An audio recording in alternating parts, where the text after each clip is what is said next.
agora foi.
Bom dia, bom dia. Esse é mais um Santos em Pauta aqui direto dos nossos estúdios na Avenida Washington Luiz 148, Conjunto 41, em Santos, São Paulo. Pessoal, como a gente sempre pede no início dos programas, vamos lá nas nossas redes sociais, YouTube, Instagram e Facebook, dar aquela curtidinha, em especial lá no YouTube, que a gente sempre reclama também, né? E depois que o Manuzuka finalizou o IGTV, a gente começou a focar no YouTube, que a nossa maior audiência era no Instagram, tá? Relembrando aqui os nossos apoiadores culturais, que são a Bodega dos Ferrais, que você encontra também eles lá no Instagram, ou através do WhatsApp 997658665, vinhos nacionais, os tradicionais e os orgânicos, que são maravilhosos. E você também pode comprar e adquirir docinhos e salgadinhos lá na Doce Apreciação, que também você encontra lá no Instagram, ou através do WhatsApp 997746702.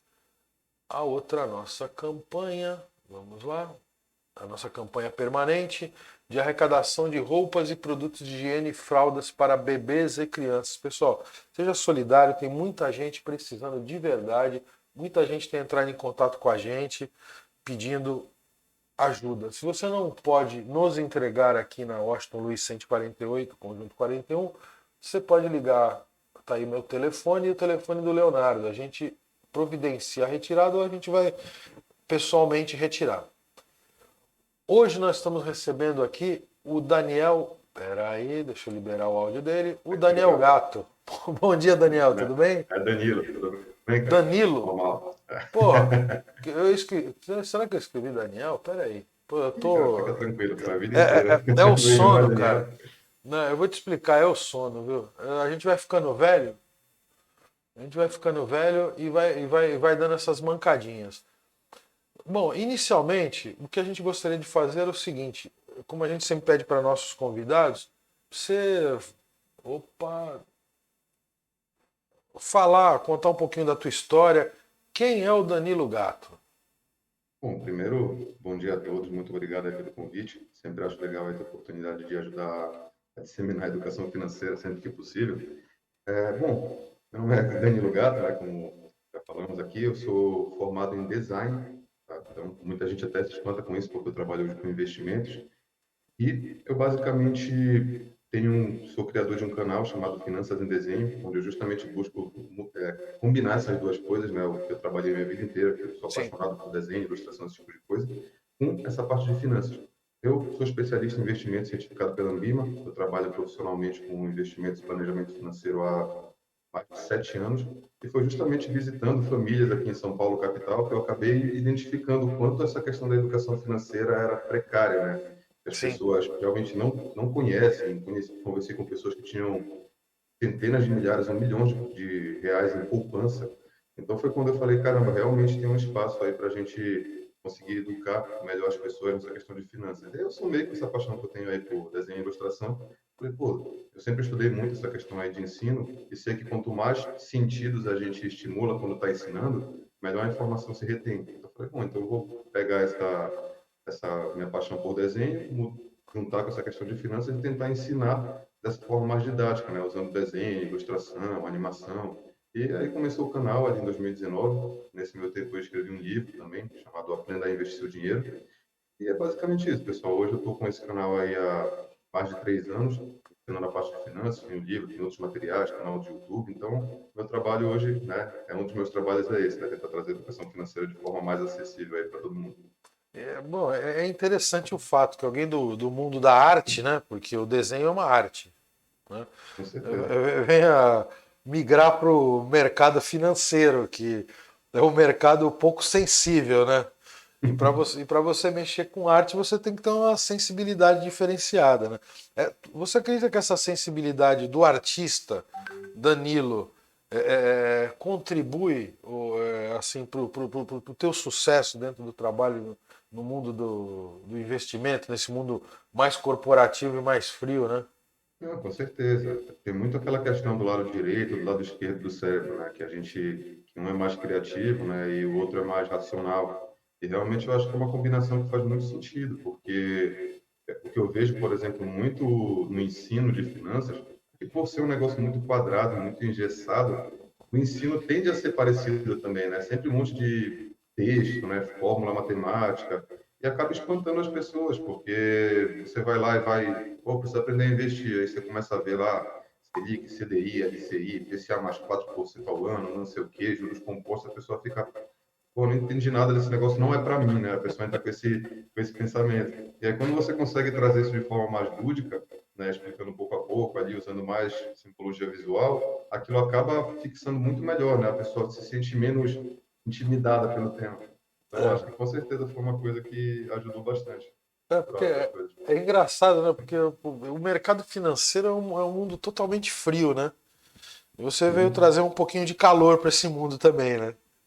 pode-se dizer dessa forma, realmente. Eu tenho recebido muito assim, feedback de que pessoas falam, pô, estava tentando aprender isso há muito tempo e só agora que eu consegui, né? Realmente ficou mais claro, aquele, entendeu o que é que eu desenho, né? Esse tipo de coisa, aí o negócio sai bem claro. Literalmente é a piada, né? Quando Exatamente. falar não adianta, você desenha, né? Quer que eu desenhe? É isso Exatamente. aí. É bem por aí. E só uma curiosidade: você trabalhou aqui em São Paulo. Sim, eu moro em São Paulo ainda, né? Eu sou de Ah, Belém você... do Pará, acho que eu nem cheguei a falar, lá do norte, e vim para São Paulo em 2011. Justamente essa questão de oportunidade de emprego, né? Assim, no mercado ali que todo mundo já fala que ele é muito mais desenvolvido. Minha Sim. irmã já trabalhava aqui também, já tinha me falado quanto tem mais oportunidade para cá, e foi quando eu resolvi me mudar em 2011 e entrei no mercado financeiro ali em meados de 2015, 2016. Eu já investia, já gostava muito do tema, e eu via que tinha essa oportunidade, estava crescendo muito, que era um mercado ali que o Brasil ia começar a decolar nesse sentido. Eu falei, bom, é uma área de oportunidades e quem se posicionar mais cedo, né, realmente vai ter mais oportunidades lá na frente, né, vai estar mais, como eu posso dizer, mais em alta, né, mais em evidência. Então foi assim que ocorreu a minha transição. Mas, mas hoje em dia, eu não sei como é que era a forma de você executar teu trabalho antes pandemia, mas pós-pandemia. Hoje você tem um escritório em casa ou é tudo dentro do home office? Uma curiosidade pessoal isso aí. Hoje, no meu trabalho, eu consegui desenvolver isso no decorrer dos anos para ele ser 100% online. Então, eu posso trabalhar de casa, de onde eu quiser. Eu tenho duas empresas hoje que atuam com o mercado financeiro, né? Uma delas é justamente o Finanças em Desenho, que é onde eu tenho essa questão aí, né? Tem cursos de investimento, tem uma série de coisas. E eu tenho uma outra empresa que trabalha com consultoria de proteção financeira, que é uma área mais voltada a você conversar com os clientes, entender como funciona o planejamento financeiro dele, e você trabalhar com soluções financeiras, né? Como, por exemplo, um seguro de vida personalizado, esse tipo de coisa, para você proteger as vulnerabilidades. E hoje a pandemia acabou acelerando muito, né, a tecnologia e acabou ficando que para este mercado comercialmente falando, né, evoluiu muito. Então ficou uma coisa que hoje em dia todo mundo sabe usar um Zoom, um Google Meet, esse tipo de coisa e facilitou o trabalho. Então hoje eu trabalho 100% online, mas eu tenho opcionalmente de vez em quando eu visito o escritório, porque às vezes eu alugo com alguns colegas. É basicamente isso. Uma curiosidade, aí vai para aquela coisa do engatinhar dentro do mercado financeiro. Por exemplo, muita, as pessoas têm várias curiosidades, né?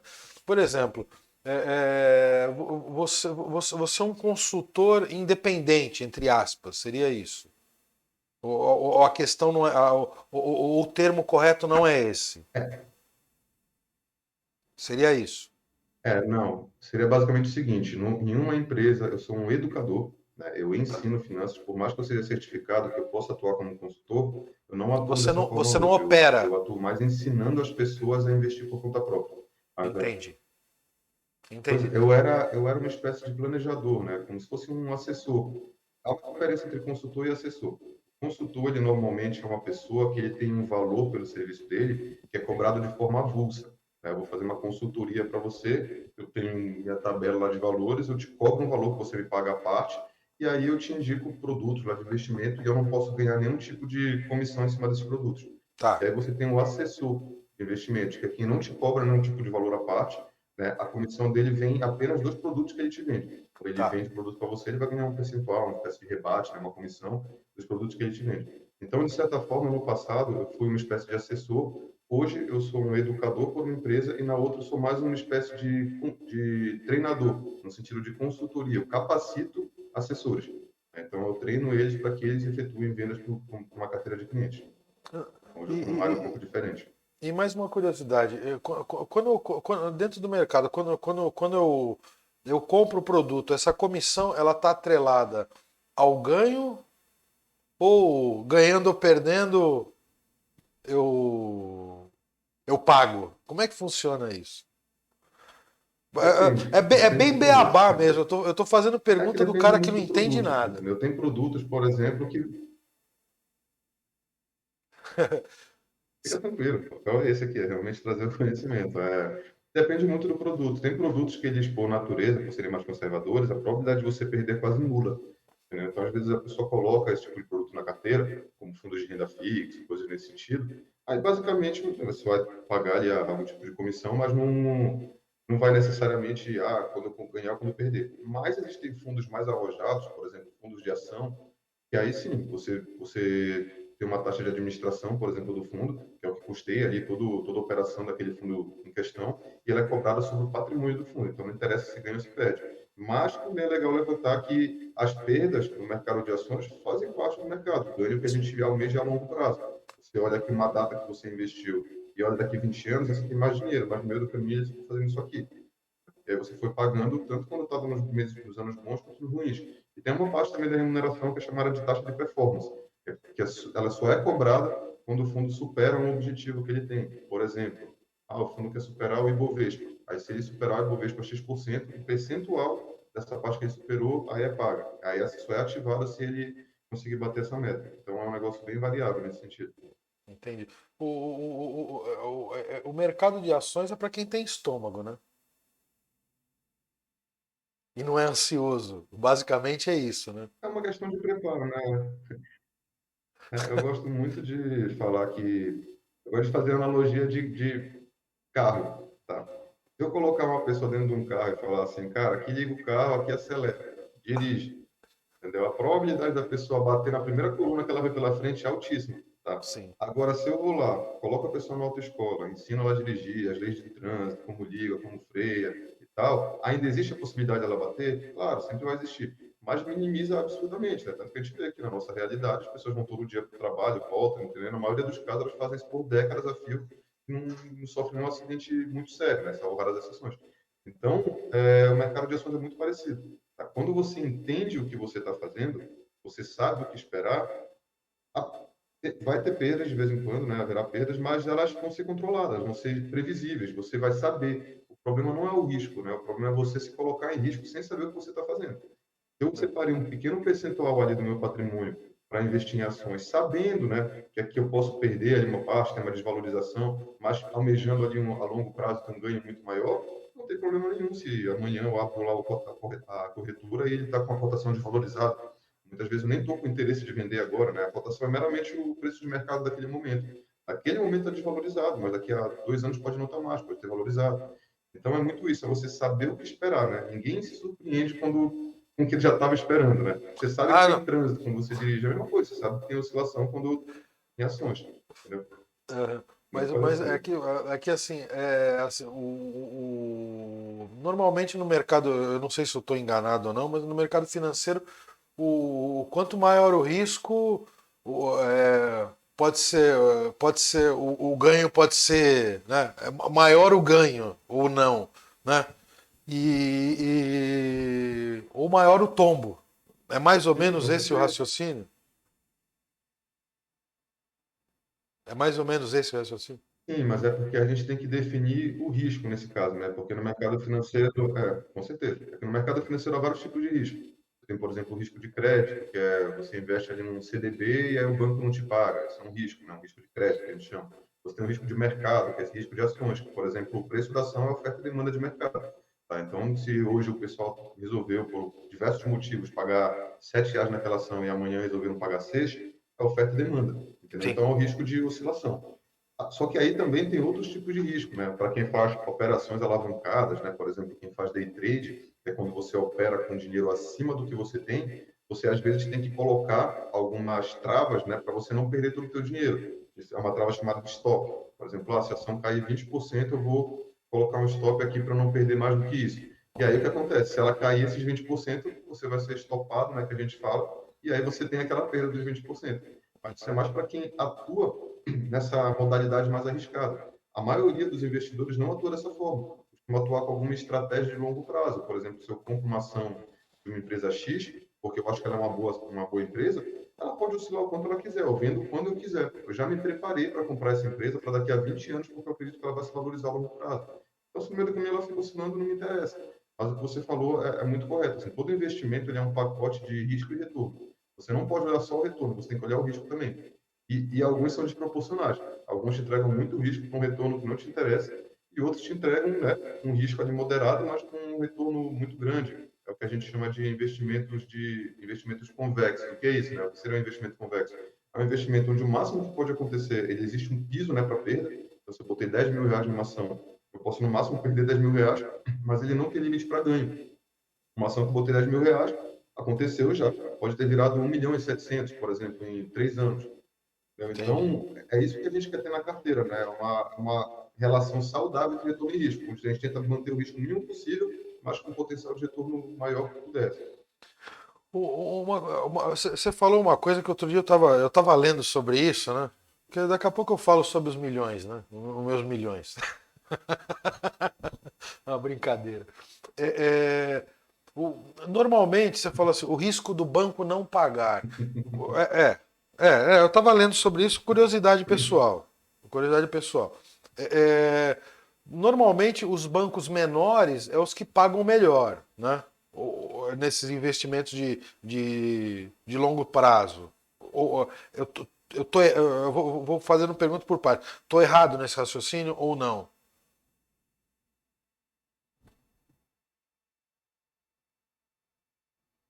Desculpa, você pode só repetir a pergunta que ele cortou um pouco quando você estava falando? Eu não peguei. Os bancos, você estava falando sobre o risco do banco não pagar. Né? Isso você fala com relação a bancos menores, que normalmente são os que pagam melhor esses investimentos a médio e longo prazo. É isso? Compreendeu agora? Basicamente o que acontece, né? A gente tem dois tipos de investimento no geral, o que a gente chama de renda fixa. Sim, sim, deu para entender. O que a gente chama de renda fixa, que são esses investimentos onde a gente empresta dinheiro para alguma instituição financeira e recebe com juros no futuro. E a gente tem os investimentos de renda variável, que são esses que a gente basicamente não sabe quanto vai ganhar. A gente compra ali algum ativo, pode ser uma ação, uma cota de um fundo, e a gente espera que ele se valorize, mas ninguém dá certeza de nada. Tá? Esse que você falou é um investimento de renda fixa. Então, por exemplo, um CDB, que é um certificado de depósito bancário, ele é um investimento que você empresta dinheiro para o banco e o banco fala assim, olha, em 2026 eu vou te pagar uma taxa X, sei lá, 10% ao ano, por exemplo. Aí o que acontece, né? Dependendo da instituição, há um risco de crédito. Se for um banco, por exemplo, que tiver com uma situação financeira mais delicada, pode acontecer de chegar nessa data X e ele não ter como te pagar, ele faliu, por exemplo. Tá? É por isso que na renda fixa a gente tem um negócio chamado FGC, que é o Fundo Garantidor de Crédito. É uma espécie de seguro, né, que uma instituição privada, né, que o custo dela é compartilhado aí por todos os bancos, né, que basicamente se acontecer de algum banco falir, ele te reembolsa em até 250 mil reais o valor que você investiu. Então você tem esse limite alto, assim, né, até para os pequenos investidores é muito bom. Você consegue investir tendo essa tranquilidade que se acontecer algum problema você tem o dinheiro de volta. Mas óbvio que a gente tenta buscar bancos mais saudáveis financeiramente, né? É aquela velha história, não é porque a gente tem seguro que a gente quer necessariamente usar o seguro. A gente quer, de fato, procurar um banco que tenha uma situação melhor para poder seguir. O que você falou foi muito importante, porque, assim, os maiores bancos, né, mais estruturados do Brasil, de repente eles pagam uma taxa X. Aí, se eu tenho um banco menor, né, que não sou tão bem estruturado, não tenho uma saúde financeira tão alta, se eu quiser pagar a mesma taxa que ele, ninguém vai investir comigo. Então, necessariamente, tenho que pagar uma taxa melhor para poder atrair investidores. Só que qual que é o problema? Isso vai chegando no limite, né? Até o banco falido e fala, pô, então eu vou pagar a melhor taxa do mercado para tentar atrair investidores, só que ele é quase falido, então você tem que ter um pouco de cautela, porque os investidores iniciantes fazem isso, né? Eles entram na corretora, colocam lá ordenar por rentabilidade, aí pega mais, está dando mais rendimento e fala, pô, é esse. e não necessariamente é uma boa opção, né? Às vezes o que está pagando mais rendimento pode ser um dos mais arriscados. Então, a pessoa tem que entender um pouquinho, né? Saber analisar para ela não se complicar com esse tipo de coisa, por mais que tenha o FGC ali para pagar lá no caso de um imprevisto. Porque às vezes o cara investe milhões e tem uma garantia só de 250 mil, pode virar um preju master, É né? 250, 250 mil não é nada, né? Dentro do mercado financeiro, né? E às vezes, exatamente. E é legal que, na verdade, são 250 mil, é por instituição. Perfeito. sim, sim, que seja, né? Mas, por exemplo, se o cara tem lá 5 milhões para investir, coloca numa instituição de risco e, e o governo te garante só 250, óbvio, né? O governo não dá para garantir, senão o governo vira sócio de todos os bancos, né?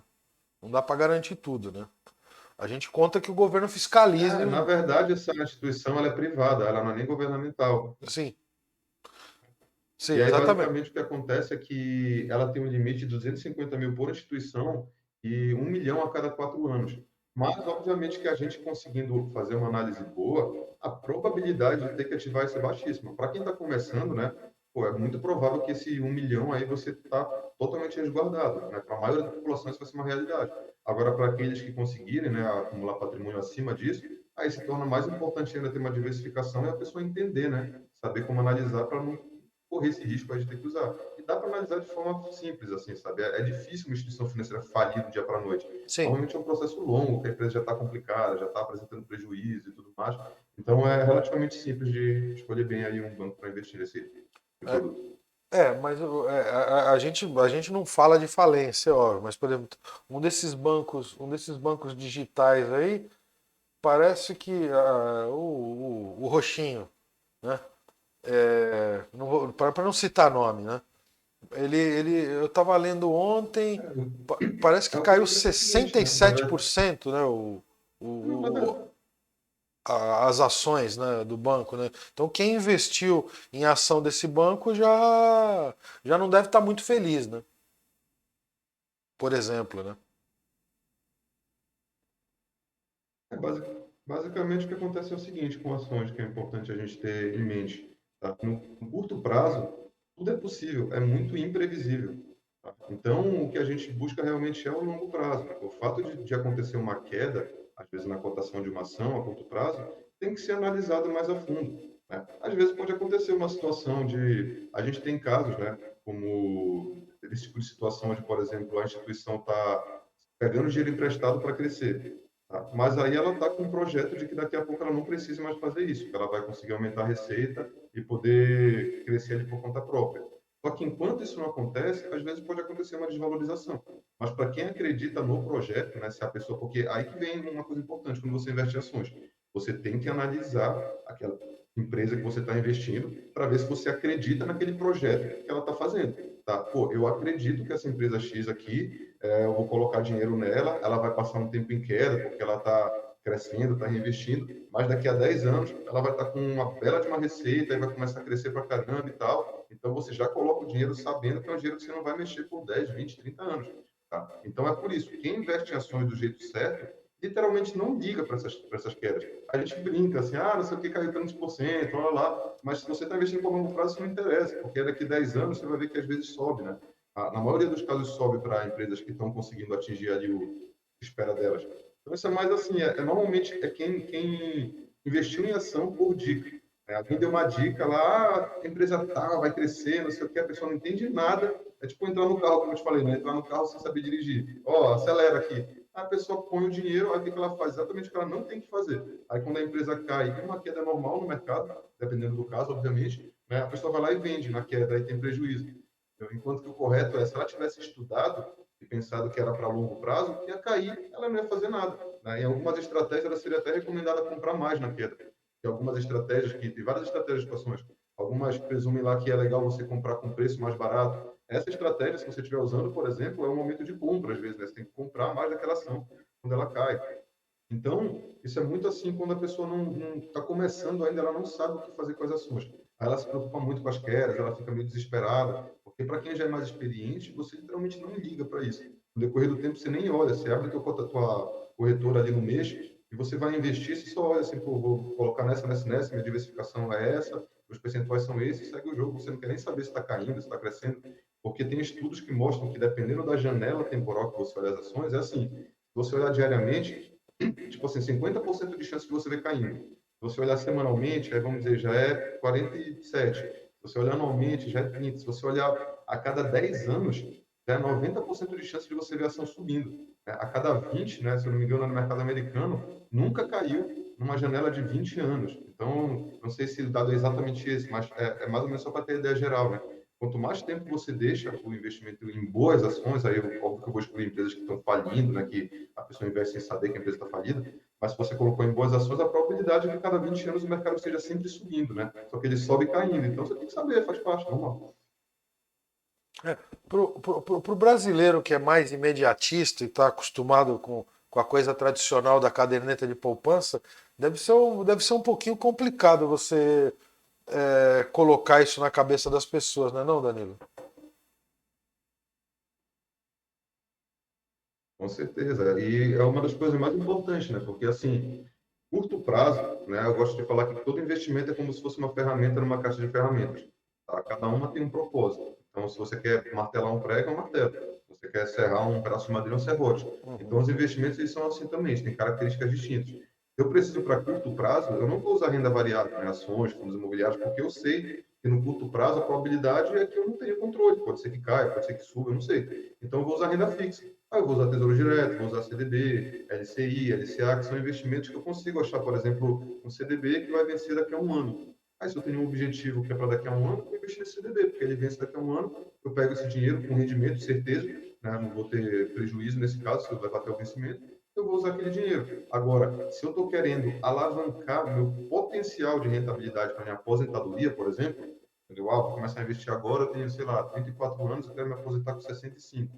Eu quero tentar aumentar o máximo possível, já que eu tenho um longo período pela frente, aí pode valer a pena eu ter uma parcela de ações, né, ativos mais agressivos, porque eu vou passar 30 anos colocando dinheiro, não tirando. Entendeu? A probabilidade é altíssima que lá na frente, essas ações, se eu escolher bem aqui, elas vão ter um potencial de rendimento muito maior do que o da renda fixa. Né? Então, essa é a questão. Há um risco maior? Há, mas há uma expectativa de retorno também muito maior. E aí é uma questão do investidor ver se ele tolera essa expectativa e se ele tiver um objetivo de longo prazo, aí melhor ainda, que aí ele tem uma probabilidade de ter um retorno altíssimo. Por exemplo, o mercado americano, nos últimos 50 anos, ele rendeu 7% ao ano acima da inflação. É um rendimento absurdo em dólar ainda, né? Então, o mercado de ações como um todo, ele tende a acompanhar, né, de certa forma, o desenvolvimento do país. Então, a tendência é que esteja sempre crescendo. E, normalmente, né, tem uma frase que eu inventei que eu acho legal de usar, é que toda renda fixa é paga por uma renda variável, praticamente, né? Então, um CDB de um banco, né, quem é que está pagando aquele rendimento para você? É o banco, só que o banco tem a ação dele também para você comprar. Entendeu? Por que, que ele está te pagando aquela taxa no CDB? Porque ele acredita que ele vai ganhar mais ainda com aquele dinheiro. Ele vai te pagar 10%, mas ele vai emprestar 30%. Entendeu? E ele vai ganhar essa diferença. Então, muitas vezes, obviamente, que os negócios em si tendem a render mais do que esses títulos de renda fixa de empréstimo. Tá? Mas aí é mais arriscado. Então, é o teu objetivo. Para que você vai precisar do dinheiro, em qual prazo, qual sua tolerância a risco, seu perfil de investidor, que você tem que fazer o teste, e aí você consegue definir quais investimentos você vai usar. Aqui no Brasil, o percentual de pessoas que investem assim fora da poupança ainda é muito pequeno, né? Com Ou isso certeza. já está crescendo, as pessoas estão entendendo que a caderneta de poupança não é o caminho mais. Porque na verdade a caderneta de poupança ela não repõe nem a inflação, vamos falar a verdade, né? Em torno Perfeito, de isso meio aí. por cento ao mês hoje, vai? Seria É mais isso, ou né? menos isso, né? A poupança, ela tem duas fases, né? Tem o que a gente chama de poupança antiga, que é a poupança ali desde a época do Dom Pedro II, né? Que ela pagava ali esse 0,5% ao mês. Só que em 2012 mudou para a poupança nova. Aí são dois cenários. Se a taxa Selic estiver abaixo de, se não me engano, é 7,5% ao ano, você vai receber 70% da Selic. Se ela estiver acima disso, aí você recebe esse 0,5% aí ao mês mais TR. Então trava, né? E por que, que é ruim isso? Porque a gente tem investimentos como um Tesouro Selic da vida, né, que eles pagam 100% da Selic com o mesmo risco da poupança. Na verdade, é mais seguro até. Entendeu? Então, se você pode ganhar 100% da taxa Selic a qualquer momento, por que você vai se contentar com 70%? Ou agora, né, por exemplo, que a taxa Selic está pagando 12% e a poupança está travada ali em mais ou menos 6% ao ano, né, quase metade disso. entendeu? Só que é o que acontece. Para você saber disso, exige um estudo, né? E como não é ensinado em escola, é difícil para o brasileiro, eu percebo, assim, a maioria sente desconforto em ter que aprender uma coisa nova. Ainda mais um Sim, negócio, assim, totalmente fora da realidade dele, né? Pô, investimento, o cara é, sei lá, arquiteto, é músico, aí você vai aprender investimento, aí já vem aquela história da matemática, mas eu não sou bom de matemática. Aí a pessoa prefere não aprender e ficar ali onde ela está. Só que em algum momento a vida acaba obrigando ela a aprender. Por exemplo, quando a gente olha para a questão de aposentadoria, você olha ao teu redor, vê que tem algum parente ali mais velho que está sofrendo ali porque não consegue pagar suas contas com o INSS, aí você fala, pô, não quero passar por isso. Não tem jeito, eu vou ter que aprender esse troço. Aí quando você começa a aprender, você vê que tem opções muito melhores assim do que a poupança em termos de rendimento e que tem um risco muito similar, ou é mais seguro até, entendeu? Então aí só que ainda tem, se não me engano, bilhões, né? Eu não tenho o número exato aqui, mas é um número altíssimo ainda que tem em poupança. E quando a gente compara com o percentual de brasileiros na bolsa, é menos do que 1% da população. Então é um negócio realmente, na verdade, está batendo 1% agora. É um negócio bizarro, assim, quando a gente compara com países mais desenvolvidos, onde a maioria da população tem, às vezes, suas reservas previdenciárias, né, de aposentadoria em ações, né? Então, o Brasil ainda tem um longo caminho pela frente e é por isso que eu acho tão legal esse mercado financeiro nesse sentido. entendi. Mais uma questão também, uma questão do leigo, que de repente tem algum leigo aí nos vendo, nos escutando. Eu tenho que fazer pergunta idiota. Que isso, Mas tranquilo. não, tem que ser isso mesmo. Ah, eu É brinco assim, que idiota é não perguntar, na verdade, né? Perguntar você vai aprender, exatamente. Por né? exemplo, o cara tá acostumado lá com a poupancinha dele, que ele, pô, dá uma dor de barriga, ele vai lá no, passa o cartão no banco, ou vai no caixa e saca, ele tem aquele resgate imediato, né? O cara vai investir aí num fundo de agrícola, ou um fundo desses de empréstimo para banco, aí não estamos guardando todos os nomes, não. O cara tem lá 1 milhão, 2 milhões e fala assim: não, eu vou colocar num fundo desse. Eu vou colocar num fundo desse. O resgate até do rendimento, o resgate do rendimento, por exemplo, eu quero tirar um rendimento e, pô, eu vou precisar de 10 mil lá que rendeu, por exemplo.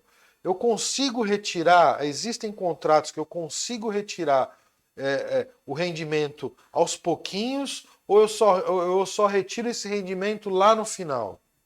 Tem de todo tipo, tá? A primeira coisa legal de saber é que a gente se estrutura financeiramente antes de investir. Então, eu gostaria de fazer analogia com uma viagem longa, né, de carro. Antes de você fazer, você vai lá e se prepara. Leva o carro na revisão, calibra o pneu, né, vê se está todos os itens de segurança ali certinho. O que seria isso para um planejamento financeiro? É você fazer sua reserva de emergências, que é Sim. um valor lá de 6 meses do seu gasto básico, que você tem que deixar em investimento de resgate imediato, super seguro, só para se surgir algum problema desse, você não tem que mexer nos outros investimentos, que às vezes você nem pode, né? Às vezes você está com dinheiro travado para daqui a 5 anos e tal, então você tem que ter a reserva de emergência, o seguro de vida e o plano de saúde, porque eventos de saúde eles são tratados separadamente porque eles têm custos estratosféricos. Tá? Uma pessoa que fica inválida, por exemplo, ela às vezes não vai conseguir trabalhar para o resto da vida. Ela precisa ter alguma situação para proteger ela nesse caso, porque o dinheiro dela ainda não vai sustentar, né? Talvez ele vai sustentar ela daqui a 30 anos, hoje ainda não.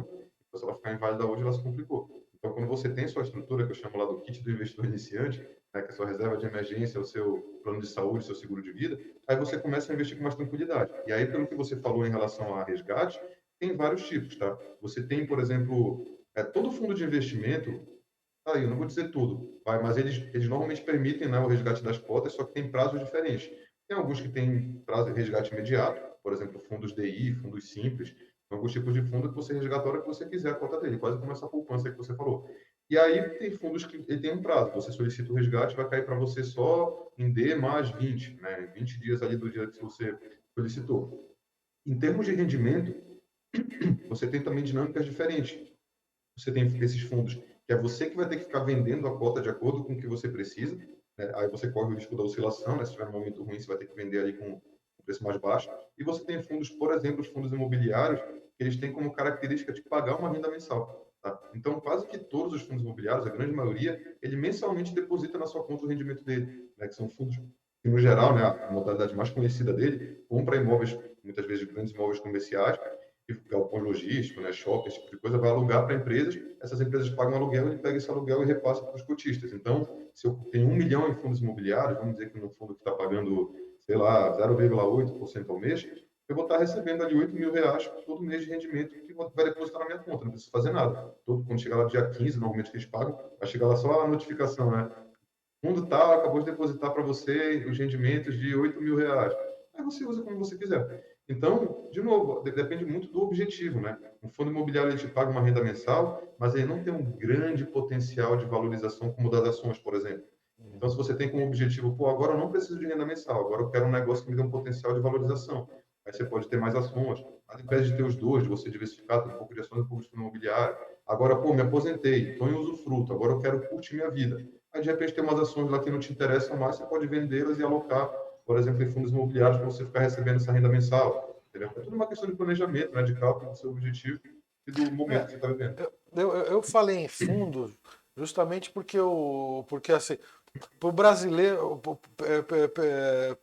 pela precaução que o brasileiro ainda tem dessa ciranda de bolsa, né? Por isso que a gente Sim, sim, sim, fez essa sim. pergunta do fundo. Por exemplo, mais uma questão também, uma curiosidade. Por exemplo, quanto mais tempo eu deixar sem mexer, maior o rendimento eu tenho garantido, Pois é, né? garantido não. A gente nunca consegue garantir nada. Tá. Mas é óbvio que a gente consegue Eu tô, eu estimar, tô, né? Se você tem boas eu tô falando em empresas, fundos, em questão de mesmo em fundos. fundos, mesmo em fundos. Tá? Porque os fundos, o que, que eles fazem? Os fundos, eles compram ativos. Eles têm uma gestão.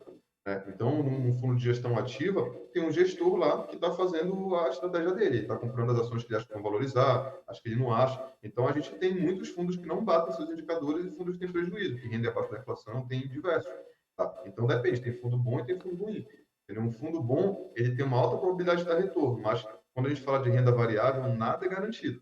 Você pega ali um fundo que está te dando retorno há 20 anos, aí você pode estimar, pô, há uma probabilidade que ele continue me dando retorno, mas você não consegue garantir nada. É por isso que é renda variável. Né? Na renda fixa, a gente tem uma garantia de rendimento. Tem alguma regra ali para o teu rendimento.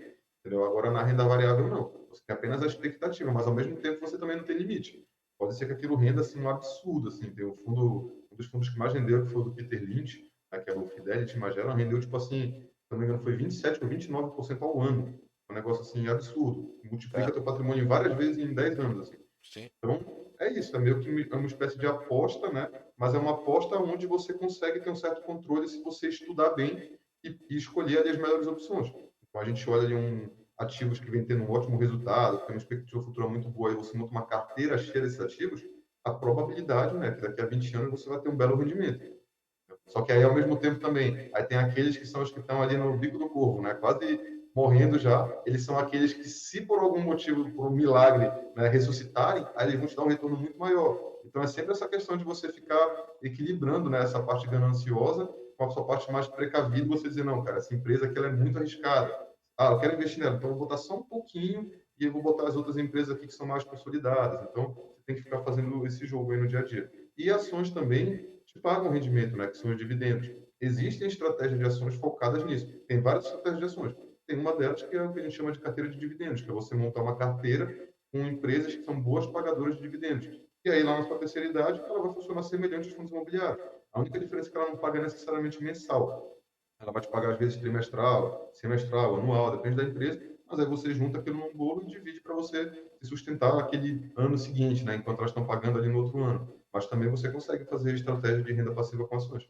Em tese, em tese, pelo que a gente, uma das maiores lições que você já está passando é que a parte mais importante desse jogo é o planejamento. Perfeito, é o estudo e planejamento. É assim, imagina, você vai viajar para montar um móvel e você tem que escolher quais ferramentas você vai levar.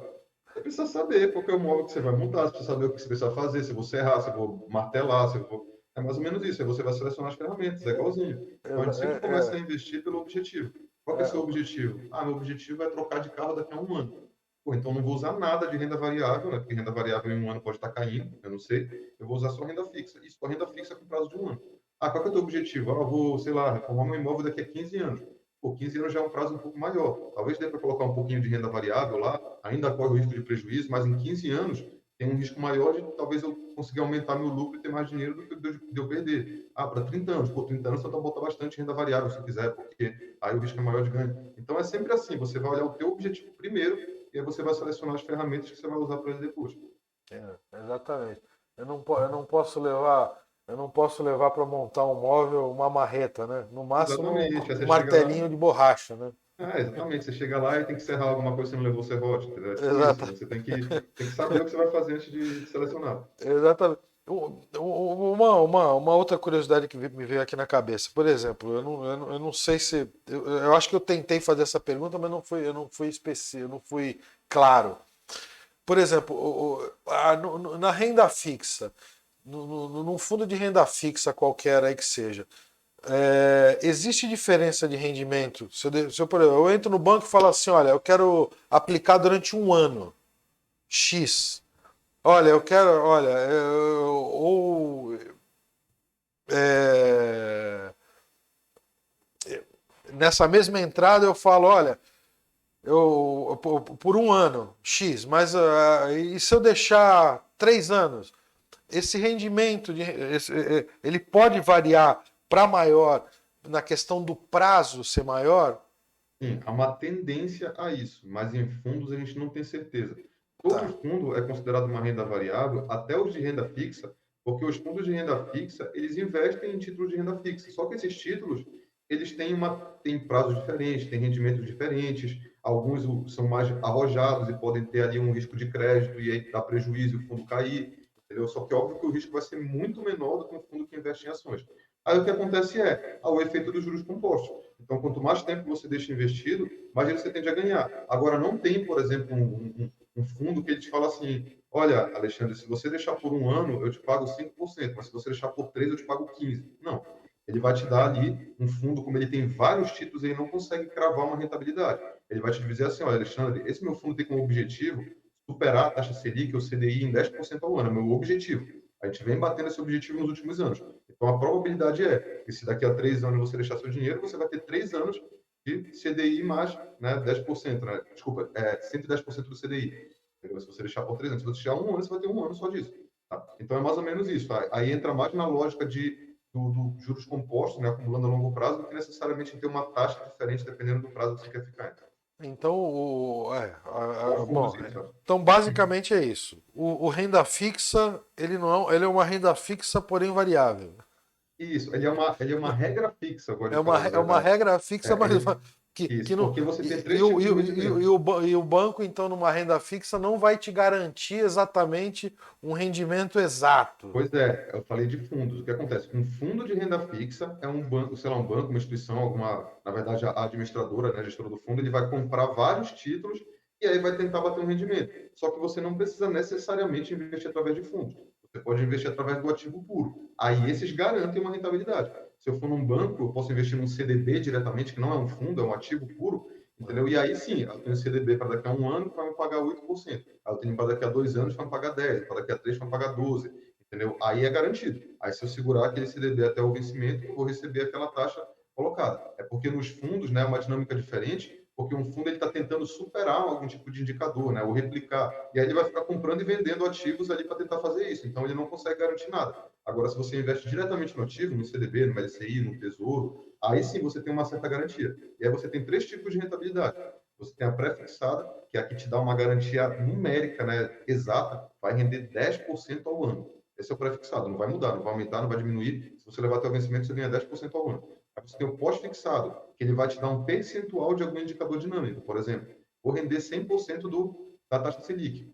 Né? Aí quanto vai ser a taxa Selic? Não sei, vai ficar oscilando, mas no final eu vou ganhar 100% dela. A poupança é pós-fixada. Ela te paga ali em determinados momentos 70% da Selic, mas depois ela vira pré-fixada se a Selic tiver acima dos 7,5%, que ela vai te pagar aquele 0,5% ao ano, de certa forma. Tá? E aí você tem o híbrido, que é quando ele te dá uma parte pós e uma parte pré. O muito famoso é o IPCA+. Então, eu quero me proteger da inflação, aí eu invisto sei lá, numa LCI que me paga IPCA mais 3% ao ano. Aí ela vai me pagar o que o IPCA variou e vai me dar 3% a mais além disso, né? Acima da inflação. Entendeu? Qual é o melhor? Não tem melhor, depende do momento econômico. Se a gente está num momento de alta da inflação, a inflação arrancando ali a taxa de juros baixa, e você quer investir por curto prazo, você pode pegar um IPCA mais.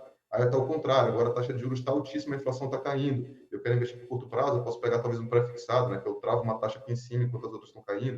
Então, aí você tem que entender um pouquinho do momento econômico e aí vai ter cada um vai ser melhor nesse sentido. Ou seja, o troço é complicado. Você tem que É estar. menos do que parece, né? É porque a gente está aqui há Você 50 tem, minutos falando de várias coisas, né? você tem que estar acompanhado de alguém para te ensinar, que senão Isso, eu a acredito cabeça muito nisso. funde. Eu acredito que qualquer um consegue aprender, porque a gente agora abordou vários temas, né? Renda fixa, variável, falou de coisa simples, coisa complexa, então parece mais complexo do que é. Mas há uma ordem de aprendizado. Qual que é a Sim. ordem? Primeiro, você tem que entender planejamento financeiro básico. Você tem que entender se você tem uma reserva de emergência, um seguro de vida, um plano de saúde, né? Como é que você distribui suas contas mensais para sobrar dinheiro, né? Que é você que tem que fazer sobrar dinheiro, o dinheiro nunca vai sobrar sozinho. A gente tem até aquela máxima de você tem que se pagar primeiro. Então, receber o teu salário, já transfere o teu investimento e se vira com o resto. Aí, com o tempo, você começa a ajustar. E não, vou esperar para ver quanto sobra, porque nunca vai sobrar.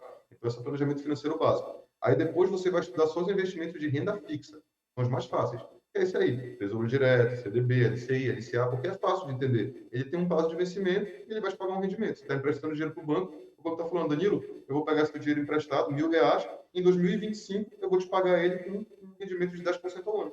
Não tem erro. Aí você coloca daqui a 5 anos, ele vai lá, desculpa, em 2025 ele vai lá e te devolve o teu dinheiro com o rendimento. E aí eles são mais seguros, são mais previsíveis, tem o FGC. Aí quando você tiver craque em renda fixa, aí você passa para renda variável, que aí é um outro mundo, que é quando você tem esses potenciais de rentabilidade maiores, mas tem mais risco. Você vai estudar fundos imobiliários, vai estudar ações, vai estudar fundo de investimento, né? Então, eu acredito que qualquer E o pessoa teu consegue estômago está responder uma proposta. preparado, está mais preparado também, né? Quando Exatamente. você E vai por outra, renda você sempre variável. testa a profundidade do rio com o pé, né? Não com os dois. Ninguém vai, pô, vou investir em ações, vou botar todo o meu dinheiro. Não, pô, tem ação que custa R$ 10, custa R$ 5, custa R$ 20.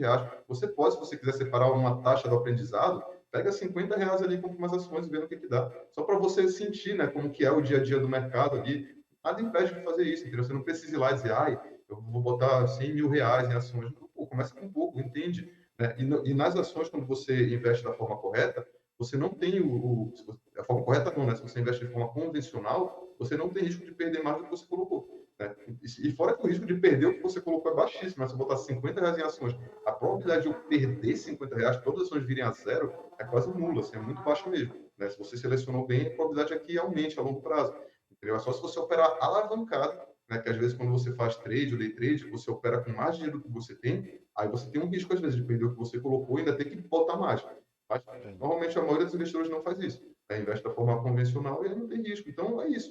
É planejamento financeiro, renda fixa e depois renda variável. E na renda variável, ainda recomendo que você comece por fundos de investimento e fundos imobiliários, que o fundo de investimento ele tem um gestor ali, né, no geral, que está investindo por você, e o imobiliário ele tem menos oscilação do que ações e te paga renda mensal. Então, ele incentiva bastante, né, a pessoa a aprender mais que ela vai vendo, né, por exemplo, comecei a botar dinheiro em fundo imobiliário, comecei a ganhar 50 centavos de rendimento.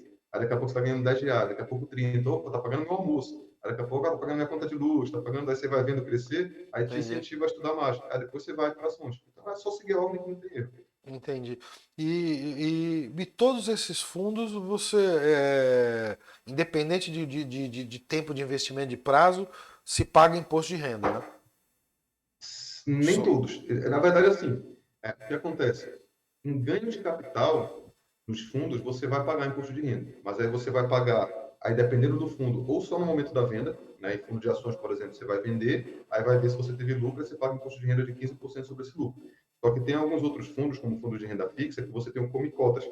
Ele é uma antecipação que acontece agora, aconteceu ontem, né? Último dia útil de maio e último dia útil de novembro. Aí ele vai lá, vê qual é o prazo médio do teu fundo, porque o imposto de renda muda dependendo do prazo, e ele vai e cobra lá, por exemplo, 15% em cima do teu rendimento, ele desconta ali das tuas cotas. E aí todo mês de maio e de novembro ele faz isso automaticamente, porque como o fundo não tem um vencimento definido, é meio que assim, pô, não vamos ficar aqui esperando o bonitão, né? Por 30 anos decidir se vai pagar ou não. Já vou começar a tirar dele um pouquinho todo ano para poder já garantir o imposto. Então, isso acontece em alguns tipos de fundo.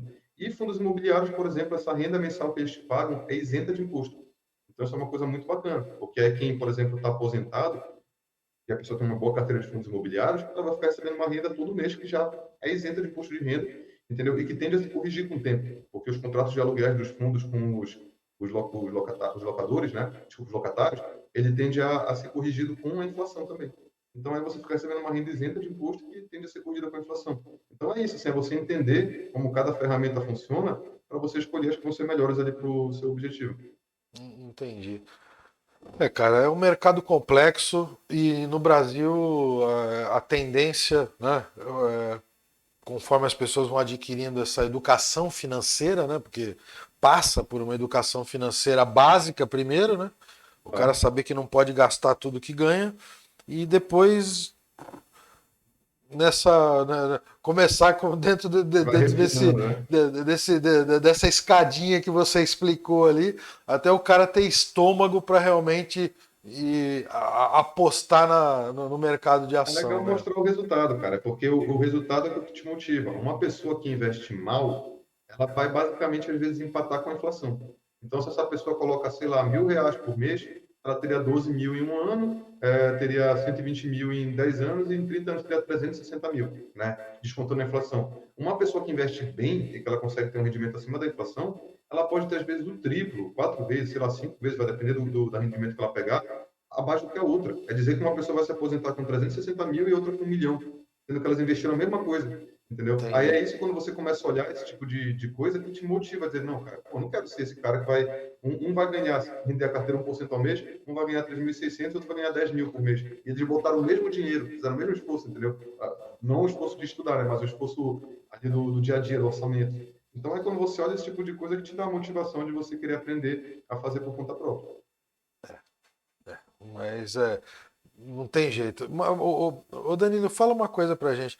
O livro que você escreveu, como é que a gente encontra o livro? Pra gente Hoje em dia, poder. Pra gente poder.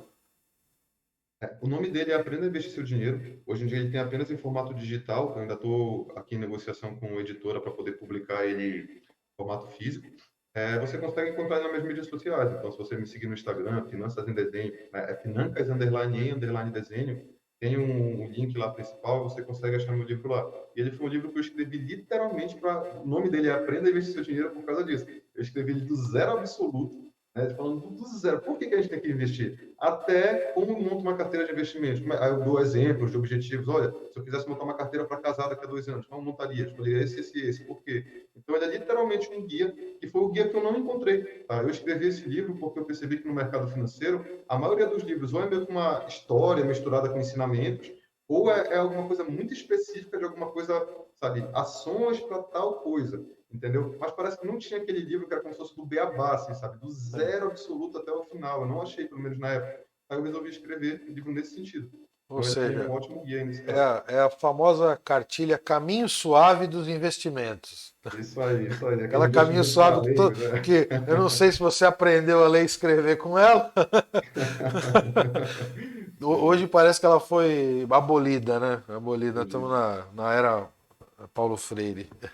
E eu tenho Deixa pra cursos lá. também, né, no YouTube, curso gratuito de investimento para iniciantes. Então, quem me seguir na rede social, o meu material ele é 99% gratuito, assim. Eu tenho Entendi. muita coisa nesse sentido. Então, quem me segue lá consegue aprender gratuitamente uma série de coisas. Tem vários, eu faço postagem diariamente, tem um monte de material no YouTube mais avançado. Entendeu? Então, eu tento trabalhar dessa forma, assim, para tentar nivelar o máximo possível o conhecimento.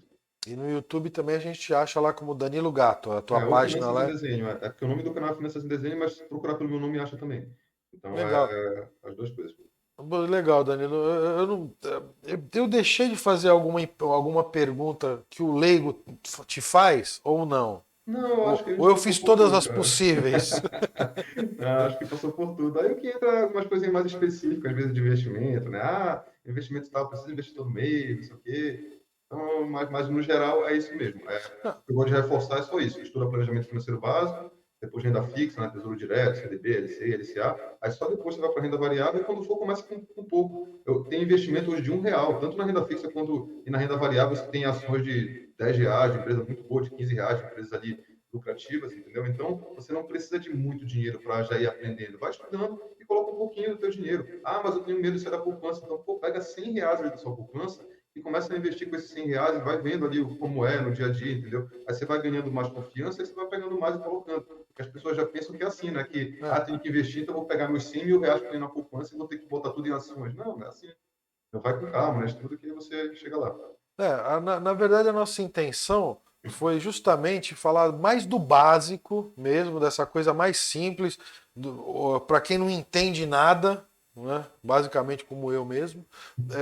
E quem tiver a curiosidade e quiser aprender de verdade, que aí procure o Danilo. Porque eu acho que o principal inicialmente é que as pessoas é desmistificar, né? É Sim, com certeza. desmistificar o mercado, porque a gente sabe que nos Estados Unidos, na Europa, é diferente. As pessoas vão para cima não é poupancinha, essa, como a gente chamava aqui, caderneta de poupança, né? Não é esse Sim. mercadinho, não é esse mercado que é básico, totalmente básico, que as pessoas investem. As pessoas lá vão para outros tipos de jogos, né?